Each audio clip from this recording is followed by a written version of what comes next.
Hello வணக்கம் நண்பர்களே, எல்லோரும் எப்படி இருக்கீங்க? நல்லா இருக்கீங்களா? வீடியோ போட்டு 10 நாள் மேலே ஆயிடுச்சுங்க. இப்போ தாங்க வீடியோ போடுறோம். இன்றைக்கி சுழியம் தாங்க செஞ்சு வீடியோ போட போகிறோம். இந்த சுழியத்துக்கு மைதா மாவு தாங்க சுழியம் செய்ய போகிறேன். மைதா மாவு வந்து கொஞ்சம் இட்லி மாவு மாதிரி கரைச்சி வச்சுக்கிட்டு, வெல்லத்தை ஒரு பக்கம் பாவு எடுத்து, பாவுனா அது கொதிக்க வச்சு வடிகட்டி மண் இருக்கும் வடிகட்டி வச்சுக்கிறது தான்.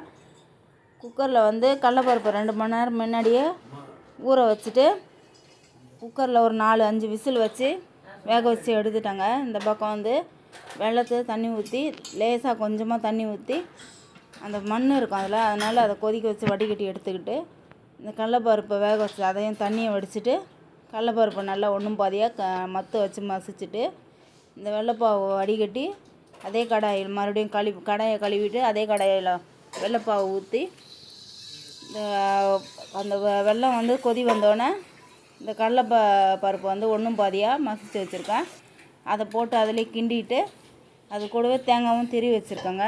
அந்த தேங்காயும் அதிலே போட்டு நல்லா கலரி விட்டுட்டு, கொஞ்சம் கட்டியாக ஒன்றுங்க, சூடாக இருந்தால் பூர்ணம் பிடிக்க வராது.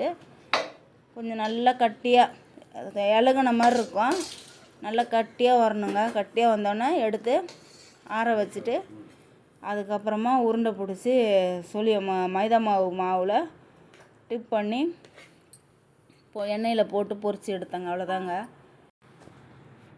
நான் ஃபேன் காற்றுல நல்லா ஆற வச்சுட்டேங்க. ஆற வச்சுட்டு இந்த உருண்டை நம்மளுக்கு எவ்வளோ தேவையோ அந்த பூர்ணம் வந்து சைஸு உருண்டை பிடிச்சிக்கலாம். எல்லாம் நல்லா உருண்டை பிடிச்சி வச்சுட்டு, அதுக்கப்புறம் மைதா மாவு இந்த பக்கம் எண்ணெயை நல்லா காய வச்சுட்டேங்க. எண்ணெய் வந்து நல்லா காயணும்.